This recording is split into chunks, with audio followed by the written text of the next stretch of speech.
morning, everybody. For those of you that don't already know me, my name is Gwen Stoltz. I'm the Executive Director for Represent PA. And today we are talking about Black maternal health and policy that saves lives. Before we get into our topic, though, I wanted to very briefly share a little bit on Represent PA, particularly if you're new tuning in, because we're a little unique.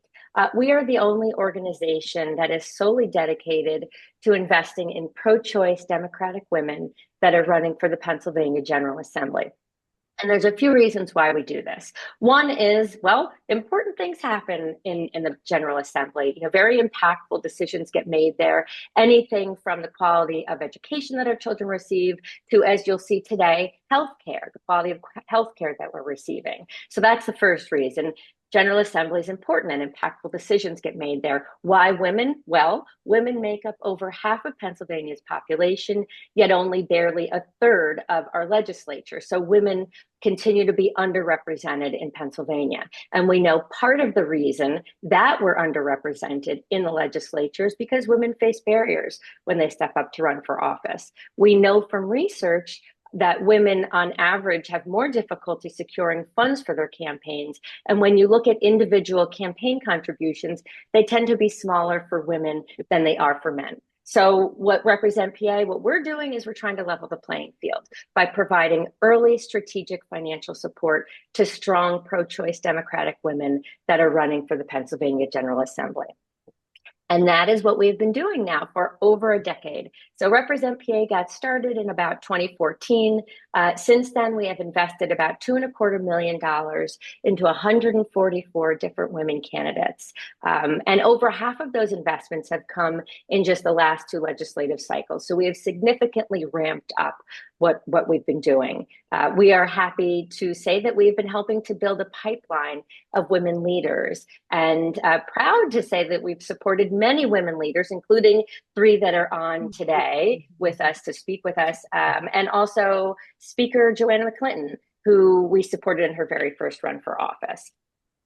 We were part of helping to flip the House back in 2022, along with other groups, when those maps were redrawn, and we now enjoy a very narrow one-vote majority in the House. Since 2014, when Represent PA got started, it was an abysmal 18% of women that were serving in the legislature, and now we're hovering around that 30% mark. But as I mentioned earlier, with women making up over half the population in Pennsylvania, we are definitely not done. We are looking for a reflective legislature. Now, what we're talking about today is really an example of why representation is important and what it can look like from a policy perspective.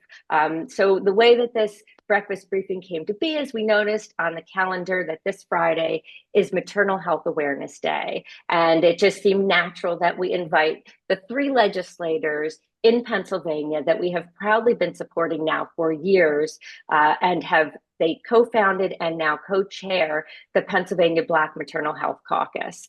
So we are joined today by Representative LaTosha Mays, who serves District 24 out in Allegheny County. We have proudly been supporting Rep. Mays since 2022 when she was first elected to the PA State House. We are also joined by Representative Gina, who serves House District 164 in Delaware County. And we've been supporting Rep. Curry since 2021 when she was first elected to the State House in a special election. And we are also joined by Representative Morgan Cephas, who serves House District 192 in Philadelphia County. And we have been supporting Rep. Cephas all the way since 2016 when she was first elected to the State House. These women, as I mentioned, co-founded the Pennsylvania Black Maternal Health Caucus and have been advocating for a group of bills called the PA-MOMNIBUS 2.0, which I'm hoping that they will talk to us a little bit more in depth when we get to them later on. But first, to sort of lay the backdrop for why the policy that the caucus has been pushing for is important, we are going to hear from Dr. Abike James, and I am so delighted and honored that she has the time to be with us this morning. Dr. James has quite a resume, and I have put really just a few bullet points here. Dr. James is joining us from UPenn. She is the lead attending physician with Penn Ob Associates. She's the vice chair of academic excellence and community engagement with the Department of Obstetrics and Gynecology at the Perelman School of Medicine at UPenn. She's also a professor of clinical obstetrics and gynecology at UPenn and is also part of the steering committee for the Philly Joy Bank, which is an organization that I just more recently learned about. They provide no strings attached funding for pregnant Philadelphians to help improve birth outcomes. So the run of show is going to go like this today. First, we will hear from Dr. James. She will speak to us a little bit about the current state of Black maternal health in Pennsylvania, and then get into some ways that we could be helping to improve some of those outcomes. We will then hear from our three legislators, Representative Mays, Curry, and Cephas, and they're going to talk to us a little bit about the work that they've been doing with the caucus and really anything else they feel like sharing with us today. And then we'll leave time for questions. And then we'll wrap it up. So without further ado, I am going to turn things over to Dr. James. I will keep control of slides though, so please just let me know when you are ready for the next slide. Communication in my That sounds great. Thank you so much for that kind introduction. Good morning, everyone. It is truly an honor and pleasure for me to be here today. So I thought I would start with some national information. These are headlines that many of us have seen and many of my patients have seen that have received national attention in the past few years. And unfortunately, they corroborate statistics that I know and see as a practicing obstetrician gynecologist here in Philadelphia. And it's a tale of disparities in reproductive health care. So nationally, Black women are 2 to 3 times more likely to die from pregnancy-related causes compared to white women. And as the study on the top right shows, these disparities persist across educational and income levels. And an Olympic athlete was not immune despite being at peak performance. And then just this New Year's, we lost Dr. Janelle Green-Smith, a Black midwife who was actually in the fight for maternal mortality and did a lot of this work, yet died 1 week after giving birth. We can go to the next slide. So in the state of Pennsylvania, and that's what we're here to talk about, the statistics are not much better. Black women in Pennsylvania are 2 times more likely to die before, during, and up to 1 year after birth. And up to 44% of Black women face postpartum depression, yet many go undiagnosed and unconnected to care. 30% of Black women reported experiences of mistreatment during maternity care, and 24.2% of our Pennsylvania counties have inadequate access to maternity care. Black women also face a preterm birth rate of 14.6%, about 50% higher than white Latina women. And then next slide for where I am in Philadelphia. We actually have a maternal mortality review committee that you might be aware of that has reviewed pregnancy-related deaths for over a decade. So this committee is led by a good friend, Dr. Asta Mehta, who has found that committee found that Black women are 4 times more likely to die than white women, and that 40% of the pregnancy-related deaths are due to cardiomyopathies or other cardiovascular causes. So in the graph to the left, I'd like to just call your attention to the leading cause of death, because it'll become relevant in the next few slides, which was cardiovascular disease. And so, Meg says if I mute myself, it might help. Oh, that's okay. All right, so we can go to the next slide. Have to take a look at that. So, I think what I've presented so far, and we always sort of start our talks with statistics and data. A lot of this is depressing, and unfortunately, patients have seen these headlines and they know it. As a provider, I can honestly say, as I put there, that one of the most heartbreaking questions I'm asked by patients in front of me at their first OB visit at times is, am I going to die? I think that is, it's really sad, right? That you're there at this initial visit And at the top of their mind, as I'm getting a history and sort of doing that initial evaluation, is whether or not they're going to make it out of this pregnancy alive. So no one should have to start a pregnancy feeling that way. And that has really been, as I try to reassure them, a lot of the impetus for my work in this area and trying to do our best and supporting candidates who are doing our best to improve this outcome for Black birthing people. So what are ways that we found that we can do it from the healthcare space? We can go to the next slide. I'll show in the next couple slides some data from work that has been done.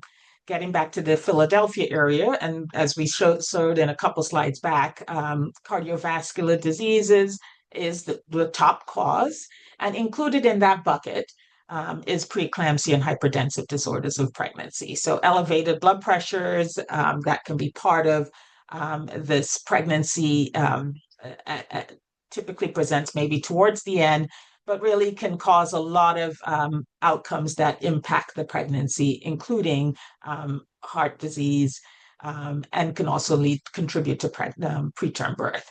So fortunately, though, with early identification, management, and treatment, it can help improve the outcome for the patients who have developed these disorders.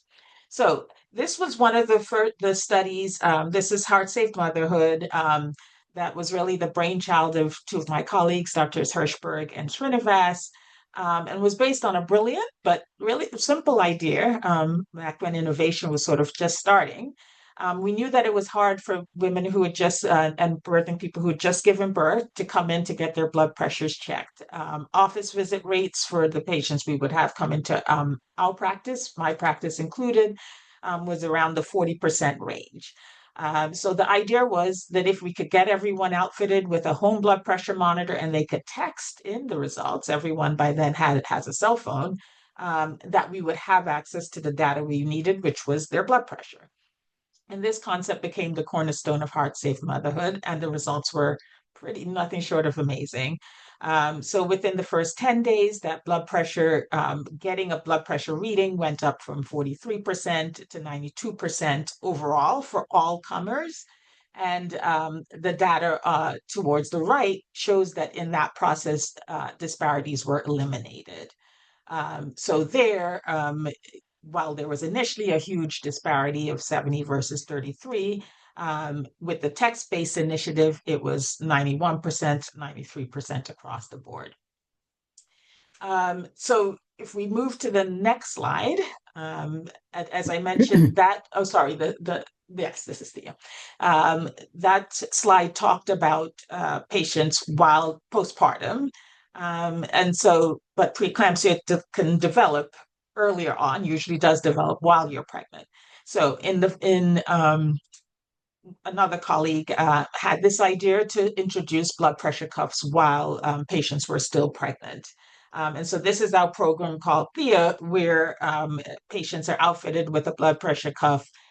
We're outfitted in this study with a blood pressure cuff by 18 weeks, and then would send in weekly blood pressure measures and that we would look at and be able to tell, right, if there were differences, if they were meeting criteria for what we consider elevated blood pressures, and could help identify patients earlier. And so in our population, 41% of patients ended up being diagnosed with hypertensive disorders of pregnancy. And for 60% of them, this diagnosis was based on that blood pressure reading that was at home, that was texted in. So definitely an argument for early detection. So next slide. What do we do with this information, with this constellation of information? And I think that really brings us to why we're here. I think it is amazing and so fortunate, and I've come to appreciate sort of just over time how we all need to be in this journey. We can't do it alone from the hospital side of things. And fortunately, we have legislators here in Pennsylvania who care about these issues and are advocating for life-saving measures. So the PA MOMNIBUS 2.0, which we'll hear more about today, is a bold legislative package from our Pennsylvania Black Maternal Health Caucus, led by our representatives who are here, Latasha D. Mays, Gina Curry, and Morgan Cephas. And their goal of this package is to confront these disturbing maternal health disparities that I've talked about. And I know firsthand that the team listened. I've seen them at so many of our events, and they've seen this data on heart safe motherhood and have made pushes to get it through. And as you can see right there, included in the package is the requirement that private insurance covers blood pressure monitors and expands Medicaid to cover blood pressure monitors as well, so that every patient has access to this technology.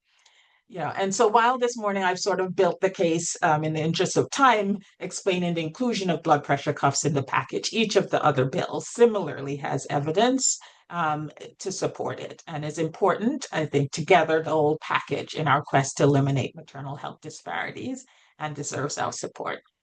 So with that, I will turn it over to them for the remainder of the discussion and to continue to remind us why ongoing support is essential, especially in these challenging times. Thank you. Thank you so much, Dr. James. I think at this point, I'm going to stop sharing my screen. I know Rep Curry just sent me something to try and share. Well, I will work on that. But in the meantime, I would love for us to hear from Rep Mays at this point. Are you ready? God willing, yes. Yay. All right. I'm going to stop sharing my screen. All right. Good morning, everyone. Good morning, Represent PA. Forgive my voice. It's very cold out here in Western Pennsylvania. So glad that I and my colleagues could join you this morning. I always talk about how grateful I am to be able to do this work and to lead this work with Rep Curry and Rep Cephas. This is work that I've been doing long before I became a state legislator. And we have been able to make Black maternal health a priority in the Pennsylvania General Assembly. We started this work officially in 2023, but we know that Rep Cephas has been leading this charge for many years. We are modeled after two other caucuses focused on Black maternal health. We are modeled after the federal congressional Black Maternal Health Caucus led by Rep. Lauren Underwood and Rep. Alma Adams. And we are specifically modeled by the state-based caucus, the Ohio Black Maternal Health Caucus, where I had the opportunity to work with badass Black women legislators who created their caucus after the federal caucus was created. And I was in a room with them when they created their caucus back in 2019. And then that led me to harass Rep. Cephas about creating a Pennsylvania Black Maternal Health Caucus. But it took all three of us to become members of the legislature to make it happen. And we launched our caucus 3 years ago, a little over 2 years ago, in 2023. In October of 2023. The driving force of our caucus is the Pennsylvania MOMNIBUS, which is a bold and groundbreaking legislative package which Dr. Abike already referenced. But this is the heart of the work that we do in the legislature. We have electrified this Commonwealth with our commitment to ending preventable maternal death and preventable maternal mortality, preventable maternal morbidity.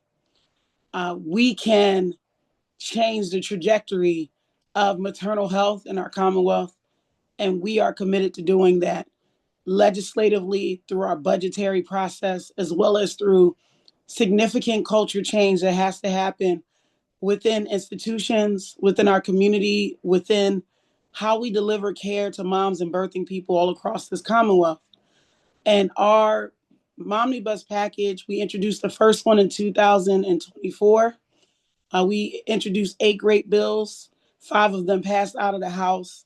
2 of them became law, focused on maternal mental health and Rep. Cephas's bill on extending, covering doula services through Medicaid, which is groundbreaking and is actively happening right now, effective January last year. This year, we started off introducing 10 bills. Now we're up to 11 bills.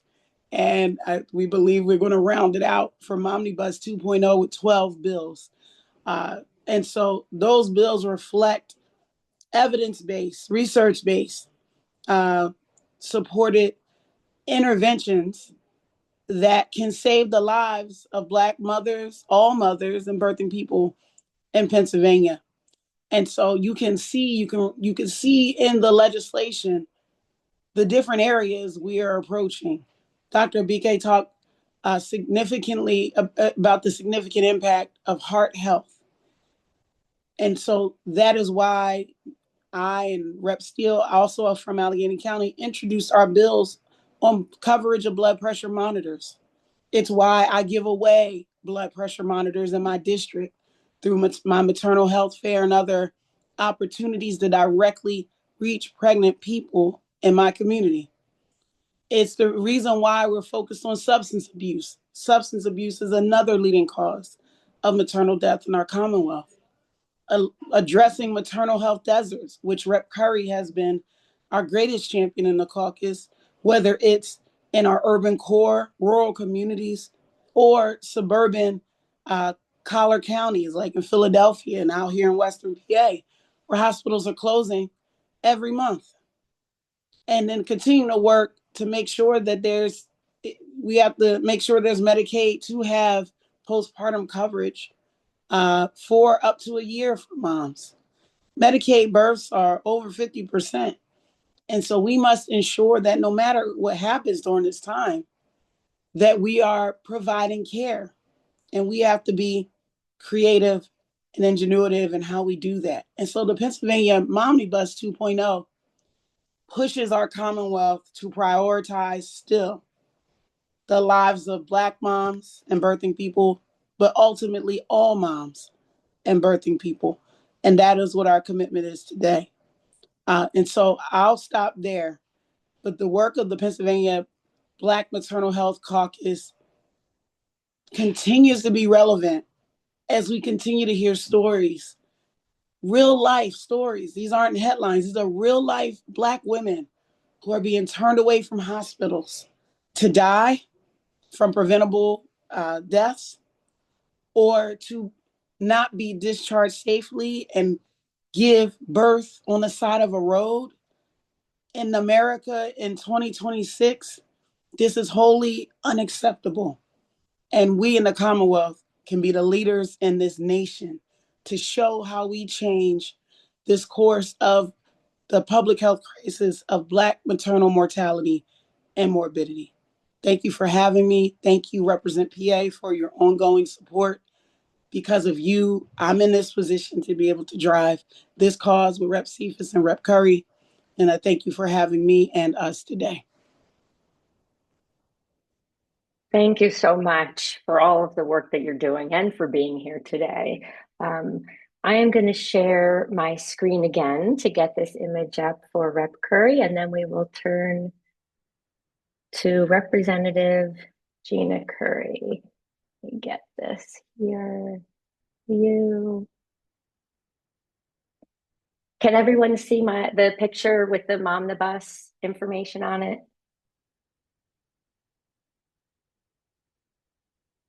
Yes. Okay, good. Okay, Rep. Curry, all you. Thank you so much. Good morning to everyone. Thank you, Gwen, for having this important breakfast briefing this morning. I see so many wonderful names on the screen and some faces. Thank you, Dr. James, for setting the path and making the way this morning for these important issues. I just want to start off by really thanking also Represent PA for the incredible support that they continue to give women like myself, but for all the women, I see Representative Probst is on as well. And I just really just want to, say that this morning, that as you said earlier, Gwen, it's difficult sometimes for women who are running to get the same type of support. So thank you to everyone who's on the line today. Gwen asked me to continue talking about the MOMNIBUS this morning and some of the legislation that we're working on. And I also wanted to give a shout to Representative Mays. I think she did a darn good job for that voice this morning, and I hope she continues to take care of herself.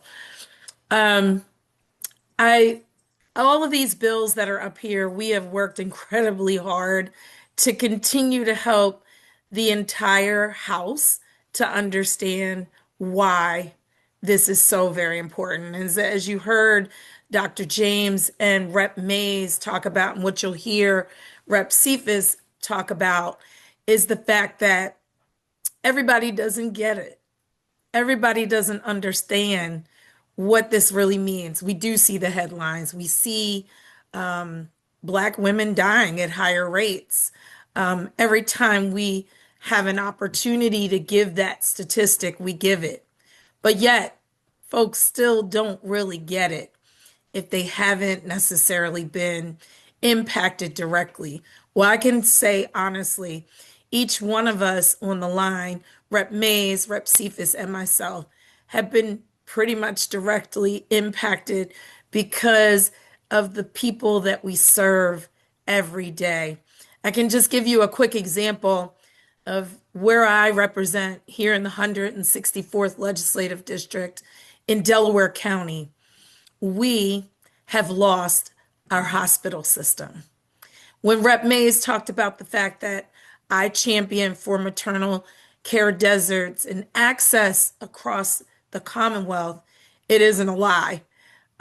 We've been given definitions technically about what a desert looks like, but clearly, sitting here in Delaware County on the lower end of it in Upper Darby, where I'm sitting right now, we have no hospital where a woman can give birth. That woman would have to go either into Philadelphia, Montgomery County, or I used to say all the way out 95 to Chester, Crozier, but I can no longer say that. Now we are delivering babies in the municipality of Media, which is in Delaware County at Riddle Hospital, that has been clobbered with babies being born. And it's difficult to give that level of care that we're expecting because we are, in fact, in a desert. We're in a suburban desert. There's urban deserts. And of course, we know the rural deserts. So House Bill 432 is a space where we are trying to address maternal health deserts through creating a maternal care access zone. And I want to just give respect and lift up the March of Dimes today with my good friend Melissa Patty, who has really been pushing home the maternal health desert issue. If you go onto their website, you can absolutely see their report around what a maternal desert looks like. And I must say, we have to change the language around what it looks like, because we absolutely are in deserts that are within smaller amount of mileage. We do also have another hospital here in Delaware County, Mercy Fitzgerald, but they do not deliver babies any longer, and they do not provide abortion care, which is very much connected to maternal health care. So this particular bill has been ongoing. It was introduced, I think, last session. And as you can see, it's still sitting. It's introduced, but it has not gone to the floor. It's gone to committee, but it has not gone to the floor. So we have to continue to fight for that. So if you can, talk to your legislators to make sure that they're, lifting this particular bill up, because we're not just seeing it in Delaware County, we're actually seeing it throughout the Commonwealth. And we saw it happen in Philadelphia. And most people say, oh, Philadelphia is not a desert. Well, the access to maternal care creates a desert. So I would argue that there are still deserts in a space like Philadelphia County. Um, the next bill, and Marta, I see your hand, so I don't know, Gwen, how you want to handle questions, but I know it's probably around the maternal deserts. That's why I'm asking Gwen. I mean, that's up to you. We were going to hold questions until just to make sure that we hear from all of our speakers. So, if we don't, then we can, and Okay, anyone can answer them. Yeah, if that's okay. So we sure, don't run out sure. of time. Yeah. So Marta, we see you. Okay, I just want to make sure you know. So the other bill, the other thing that I want to bring up today is the fact that we are really pushing home midwifery care. There is a huge impact that certified nurse midwives and practitioners can have in preventing the maternal mortality rates that we're seeing throughout this Commonwealth and throughout the country. And so I just got a call. It's ironic. I got a call this morning while I was waiting to speak from a good friend whose daughter just got her past her boards and is a ready to work certified nurse midwife. And we're excited about that because there are folks that are still going into this very important career to help to save moms and babies. Um, so what we're trying to do in the House, the Senate, uh, one of the senators, uh, Rosemary Brown, Senator Rosemary Brown, has a comprehensive midwifery bill that will help to protect midwives to do their jobs. And that did pass through the Senate. So we're hoping that it'll come down to the House and that we'll be able to pass that out of the House before the end of this session. But with that being said, there's been a lot of controversy back and forth about what that particular bill brings, does in terms of protection. So I know the House leadership is also trying to make sure that we are getting the right language and the other bills around midwifery care taken care of as well. And one of those that Gwen asked me to speak about is House Bill 1251 that you see at the bottom. In our Expanding Midwifery Access and Authority for Healthier Communities bill package within MOMNIBUS 2.0. And this particular bill comes alongside the midwifery, comprehensive midwifery bill that's coming down from the Senate. This allows more access to midwives to do their jobs, to actually be able to work with their patients, to prescribe physical therapy through the Physical Therapy Practice Act by granting nurse midwives authority to refer their patients. You wouldn't think it would be that difficult, but there has to be legislation that moves forward so that they can refer their patients to physical therapy. You know, a lot of the women on the line can probably attest to the fact that pelvic floor therapies are really important after you've had a baby, so that when you get to the stage of life that I'm in, that you don't have medical needs that really could outweigh your quality of life because your pelvic floor wasn't handled after a baby is born. And other types of physical therapy. We talked about carpal tunnel and things that really impact moms as they're trying to live healthier as they, raise their babies. And then lastly, but not least, Rep Mays and I are championing a very important bill, House Bill 1240, where we're both primes, and we're trying to make sure that folks have what they need before they have a baby and after they have a baby. We have heard endless stories about moms who have come home who didn't have what they needed. And there are great programs out there like Healthy Start. Here in Delaware County, we have the Family Village through the Delaware County Foundation and many, many more. But we want to make sure throughout Pennsylvania it is legislatively sound that moms get what they need when they come home. It is important for safe sleep. It is important for the care of a postpartum mother. And it is important overall for the family to be able to have access to healthier starts, to a start that will give them a space where they can create a postpartum period that isn't dangerous, that is safe, to make sure that they continue to live healthy and that they can absolutely support healthy babies. So thank you again, Represent PA, for allowing me to talk about this legislation that I am so passionate about.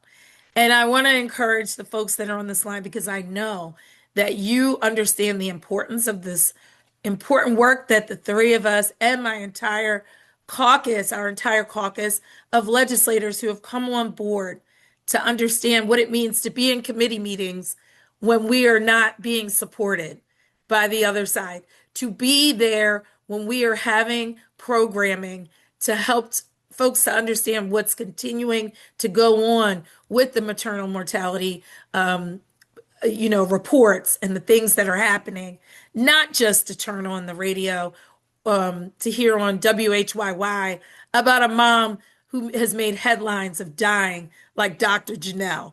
We have to stop this foolishness. And I'm going to say this, MOMNIBUS 1.0 has a bill in it primed by Representative Cephas that is clearly important, and that's around implicit bias in these doctors' offices. And I'm going to tell you, it's not on 2.0, but it's still in 1.0. And we have to continue to talk about this throughout this Commonwealth and throughout the nation, that implicit bias has to come to an end. We know that our government right now, our administration, is taking DEI out of everything. But we're going to continue to talk about it. We're going to continue to talk about the fact that Black women need to be able to go, and all moms need to be able to go into their doctor's offices and get the care that they need without the implicit bias that we know are killing women who are just trying to bring forward beautiful babies. Thank you so much for your time today. And please reach out if you have further questions. We need you. We need you by our sides through this very difficult, challenging effort, but such a beautiful one if we can get it done and when we get it done. Thank you. Thank you. Thank you so much for all that you're doing. Rep Cephas, are you? Oh, there you are. You're ready. You're ready to Yes. go. Perfect. Okay. All you. No, thank you so much, Gwen. And, I absolutely want to thank Represent PA for being very intentional in the work that you do in sending us as many pro-choice women to Harrisburg as humanly possible. If not for your work, Gwen, or, Pat and Dr. James, we would not be able to have this conversation that we're having today in Harrisburg and actually move the needle on critical issues. Because here's why it's important, particularly the work that you do. One, you were an early investor in my race. Speaker McClinton and then Representative Chairwoman Donna Bullock mentioned that there was an organization investing in women. And I just thought, well, who knew? And, just ever since then, I've been always excited to partner with you, particularly on this topic, because it's important to elect more pro-choice women as much as possible, because we know in other states when there are significantly a lot of restrictions on abortion, you actually see this issue, maternal mortality and morbidity, increase. You look at Texas's rates, you look at Florida's rates, with some of the most restrictions on reproductive rights and reproductive freedoms, their numbers are absolutely skyrocketing and going in the wrong direction. But here's what your work does. It not only elects pro-choice women, but it gives us the ability to play a little offense versus always on defense. And that I know, Rep Mays and Rep Curry didn't spend much time in the minority. I've been in the minority in Harrisburg, and I cannot begin to tell you how oftentimes we've had to beat back anti-abortion bills in our chamber and in the Senate. We've seen over 50 bills during my time in a minority. And it was very difficult, a very difficult time for us in Pennsylvania. But when we elect a diverse set of women that are pro-choice, it brings a series of different perspectives, a series of different lived experiences, particularly coming from across the entire Commonwealth. So when I think of maternal mortality, yes, me and my co-chairs have done a phenomenal job with different bills that, we've introduced, gotten to the governor's desk, ushered out of, our chamber. But we also have a caucus that is over 50 representatives that, again, come from those different walks of life and different experiences. So it makes me think of, Chair Fiedler, who was supported by Represent Pack, who does a lot of work around postpartum depression. And we know that 51% of the deaths when it comes to maternal mortality happen during that fourth trimester, during the postpartum period. And we know depression and substance use disorder really is concentrated during that time. So to have her voice at the table and championing that issue is a direct result of what you all are doing. But it also makes me think of Chair O'Mara, who focuses on breastfeeding accommodations. I know co-chair Rep Mays also does as well. But again, it brings in a diverse level of perspectives on how to play that offense and really protect our pregnant families. And lastly, I just want to uplift Representative Mindy Steele, who has focused on, blood pressure cuffs. And, I want to, pinpoint that really quickly just so I don't forget. But the work that the University of Penn, Dr. James, has done has been completely transformative in the Southeastern region. So much so that not only does every birthing hospital in our city have that same or similar technology, but our caucus also got approached by Lincoln Hospital to make a similar financial investment in the type of technology that Dr. James talked about early on with the blood pressure cuffs and the heart safe motherhood program. And, so it's not just about coming up with, good practices from hospitals and doctors and having them at the table to drive change. I always want to uplift doctors and the medical professionals to reinforce that they are our partners. They are not our enemies. They are our partners in this space.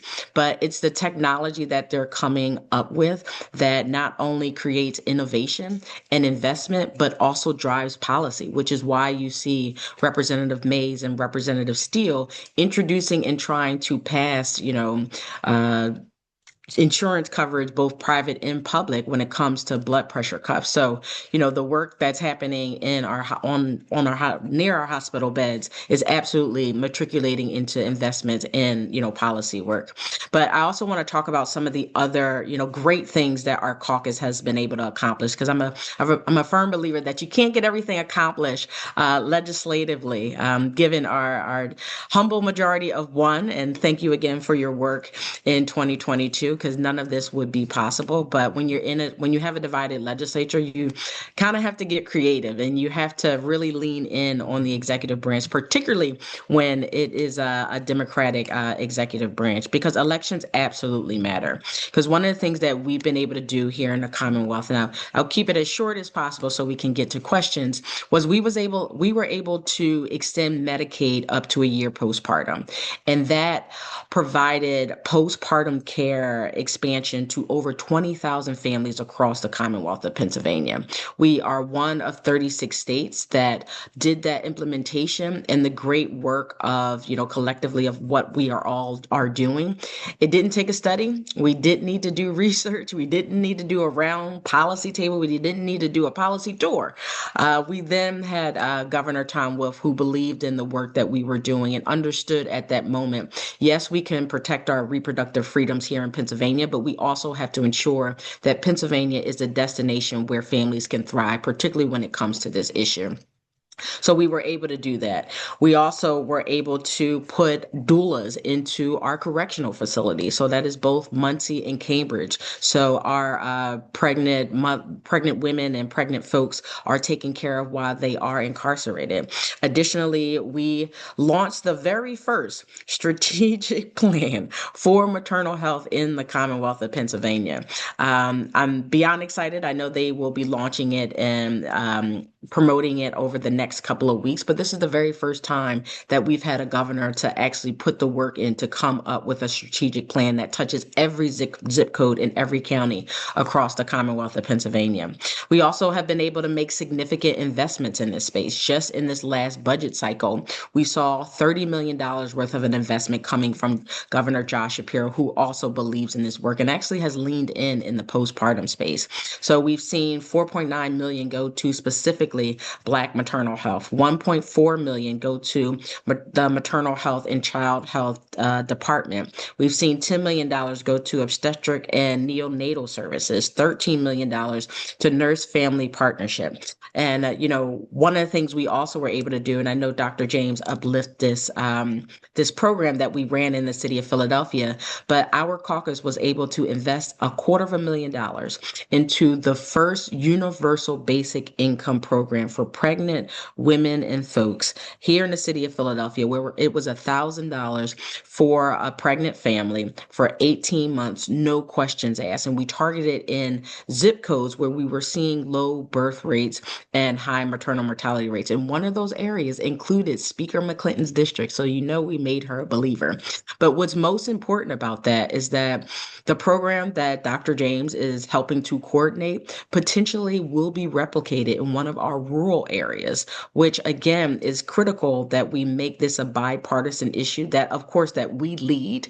But when we touch down in those rural areas who have more of the maternal health deserts that Representative Curry talks about, it's important that we are showing progress in those spaces, because then we collectively come together to really try to tackle this issue. So that's a significant investment that we've been able to make. We also were able to invest for a short period of time into a hotline for medical professionals to help manage and share expertise and best practices when dealing with pregnant families that are showing signs of substance use disorder. So we've been able to make an investment in that. And, my colleagues talked about the droves of legislation that we've been able to get, not just out of the House, but to the governor's desk, which included, again, Medicaid coverage for doula care, work around postpartum, and last but not least, increasing our reporting. Before, we would only report every 3 years when it came to numbers related to maternal maternal mortality. But now we now require that every single year these numbers are reported, and that we do maternal mortality as well as morbidity, because we know our morbidity rates, aren't necessarily the hot topic, but more people experience, complications than they do, thankfully, than they do, passing away, unfortunately. So we've done a significant level of work. And again, it is a direct result of Represent PA helping to elect more pro-choice women to our chamber who, thankfully don't have to, beat back anti-abortion bills and, have to deal with, them limiting our reproductive freedom and rights. But this gives us an opportunity to shift and actually talk about things that will help protect families and ensure that birthing people are able to give birth in the Commonwealth of Pennsylvania with dignity and based on what they want their birthing journey to be. So again, I am beyond thankful for you all doing this work. And I absolutely want to give a shout out to my two co-chairs. They were the ones that were the originators of the Black Maternal Health Week, as well as the originators of the Black Maternal Health Caucus that has really been the wind beneath our wings and has helped us, get a lot of these things across the finish line. So with that, I will turn it back to you, Gwen. Thank you all so much. So we do have a few minutes for questions, and I know, Marta, you had your hand raised first. So we'll go to you. Okay, thank you very much. First of all, I am just astonished at the work that you've done on this issue. As a mother of 4 kids who had good outcomes, it is very, what's the word? Sobering to see that that's not the reality for many mothers, and that's scary to me. So I'm so glad that you're working on this issue. Just to see the number of bills you have put forward is exciting. So just a little bit about me, just for 1 second. I am an accountant. My background is in grants and clinical trial management. So that's where my mind goes to I'm thinking about this. The first thought I had for Representative Curry, when we did transition away from the other hospitals to Riddle being our delivery hospital for the majority of the Delaware County community, has there been any conversation with Riddle or Mainline about to highlight the disparity in care for Black women? I don't know if that conversation has taken place at the local level. I just think that as their demographics changed in terms of the communities that they serve, I think it is an incredibly important part of elevating this conversation is to making sure that the administrators of the hospitals understand that those outcomes are different and they need to be aware of it so that they can monitor it throughout their system. So that's the first thing I would like to say. The other thing is I would like to know if you have a prioritization for the bills that we can help focus on. Like if there's, like if you can rank the bills and kind of like what you'd like to see first, second, third, so that we can focus any supporters that we have to give you support for those bills. Because obviously I feel like if we focus, I mean, I get it, it's collectively it needs to happen, but sometimes if we can focus a little bit, it helps push something forward, which then kind of pulls everything else along. So that would be helpful. And to Dr. James, I'm wondering if you're seeking any type of partnership or funding for maybe like a wearable BP monitor that could potentially be given to women that could report their stats more remotely so that you'd have more compliance and you'd have better data. I'm wondering if that's something you've looked into or if you'd be interested in exploring at all. I'll just go real quickly about prioritization. I put in the chat which bills have already passed the House. So out of the 12 currently proposed, 4 have already passed the House. So I think that Rep. Curry's bills are next in the hopper around midwifery care. Okay. And so if you go to our website, it's pahouse.com/BMH, as in Black Maternal Health. All our bills are there. But Rep. Curry's bills are next in terms of the queue. We were able to get to her bills moving at the end of the year in mid-December. I think we have some good movement on the breastfeeding bills next, which are to require every state building to have a nursing room. The Capitol currently doesn't have one that's open to the public. So that's, unbelievable. And then Rep. O'Meara's bill is about adding pumping to the Freedom to Breastfeed Act. So I believe that those two will probably be moving next, and that we'll continue working on the maternal health, the substance abuse, and the bill around trauma-informed maternity care. That's bill number 12. Is a bipartisan bill. The first of our MOMNIBUS bills is sponsored by a Republican, and I'm the co-prime sponsor in that bill. That's with Rep. Marla Brown. So that's how I would rank them, and I'll turn it over to others to answer as well. Thank you, Marta, and thank you, Rep. Mays. I was definitely going to say the report card that was up on the screen, Gwen now has it. So Gwen, if you could send it to the members, that would be great. I do, Marta, actually the Delaware County delegation is actually having a tour of Riddle Hospital tomorrow. So we are, I'll be there and I'll be talking about this and the disparities because we know that the closest hospital to Chester, where the major lifeline closed, they all go to Riddle.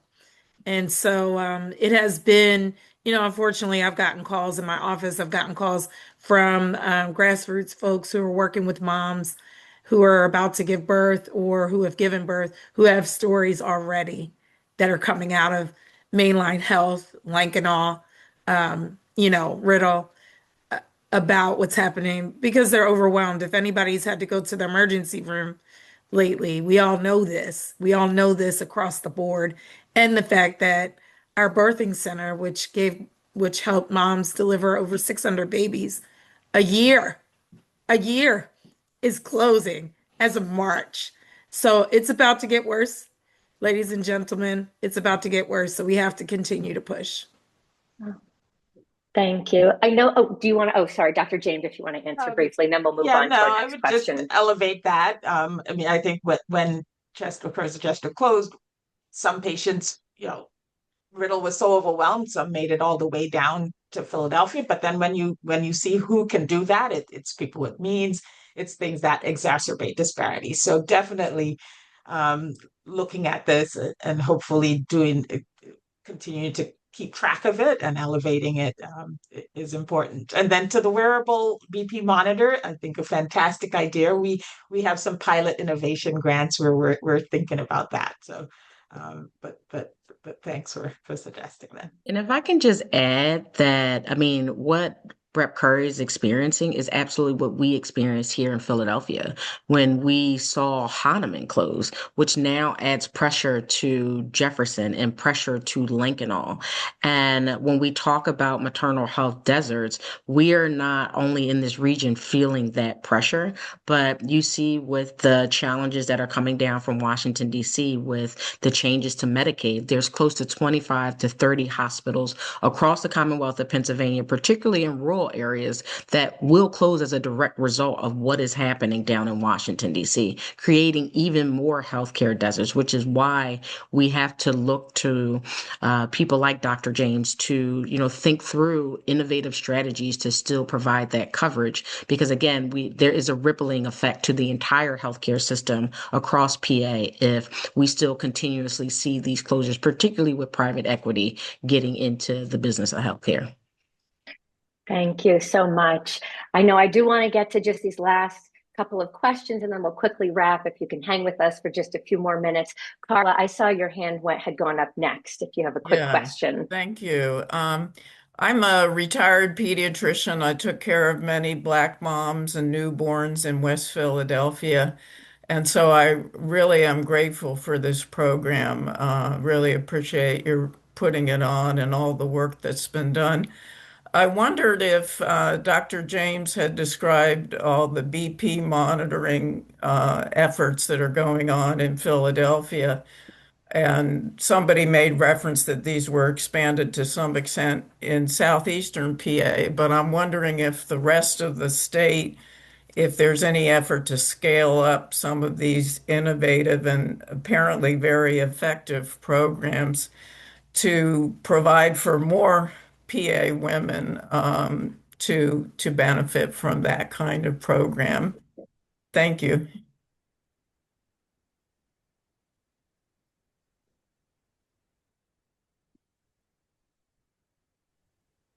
As far as I'm aware, it has moved through Philadelphia, and I do think that is the purpose of the legislator in this area, and that's the hope. Honestly, this program has become almost a national push as well. So I think as far as it can be extended, it's a simple way, and there's clearly proven benefit. So that is the goal. But I think it speaks to why we're here and a lot of in the chat of how we keep this going beyond this briefing today, because I think the more people who know about this, the better. The more legislators we can have in our corner, the better. Thank you. Jim, if you have a really quick question, I know you had your hand up for a while and then we will wrap after that. Do you want to go ahead and if you have a quick one? Sure. So I'm in the Pottstown area. We also have a Tower Health. Our hospital is going to be going through the same thing. They've already eliminated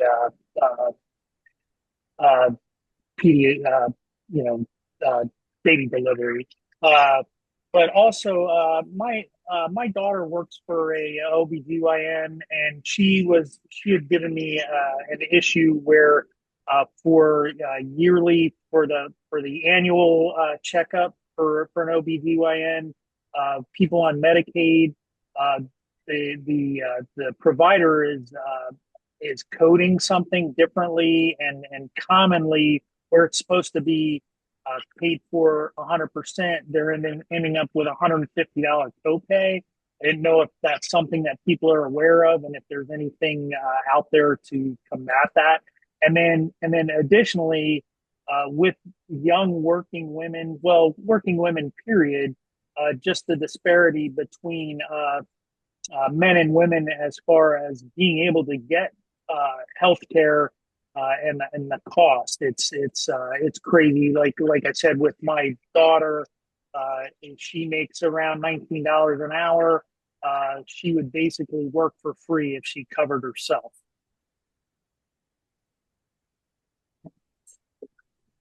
I'm not sure there's a quick answer to that one.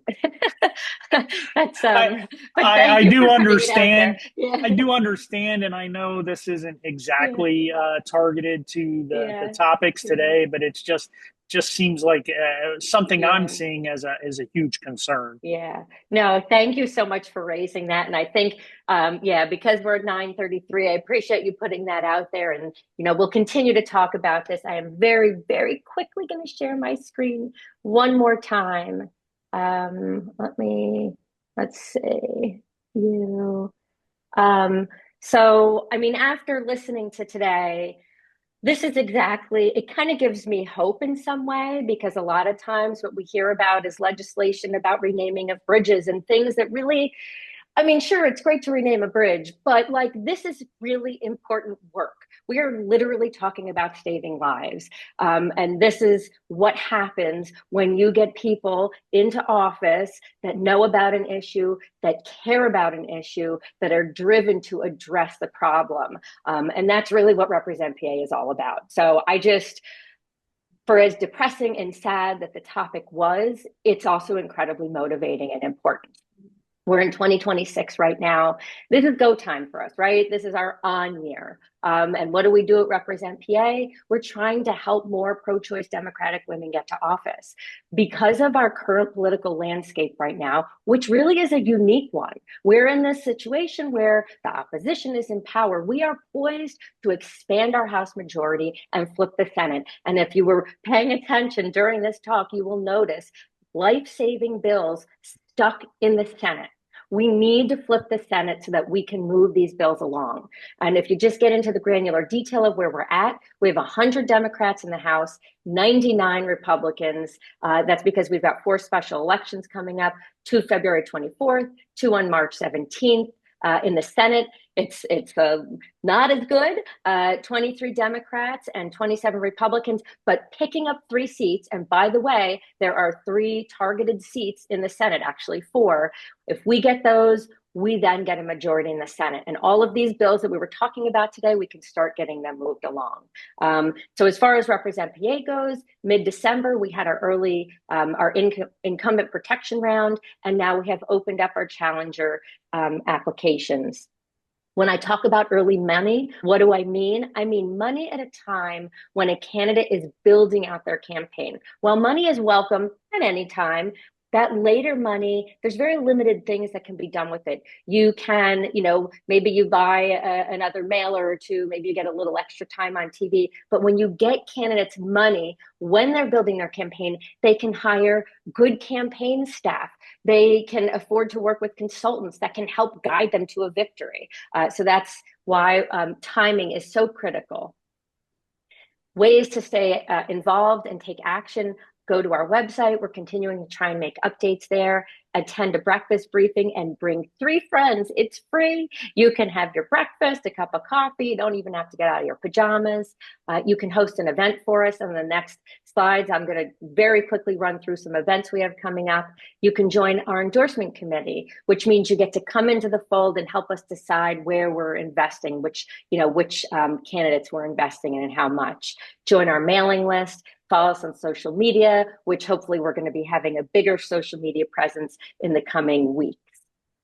So next breakfast briefing, I hope you will join us February 10th. It's going to be very similar to what we did in December when we talked about the state Senate. We're going to be talking about the House. We've got the executive director of the House Democratic Campaign Committee and a few candidates. This list may grow a little bit as we get closer.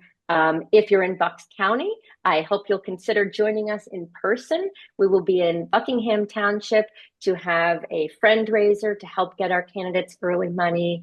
On February 11th, we'll be in Mount Airy having another fundraiser there. And on February 19th, we'll be over in Delaware County for a fundraiser in Swarthmore.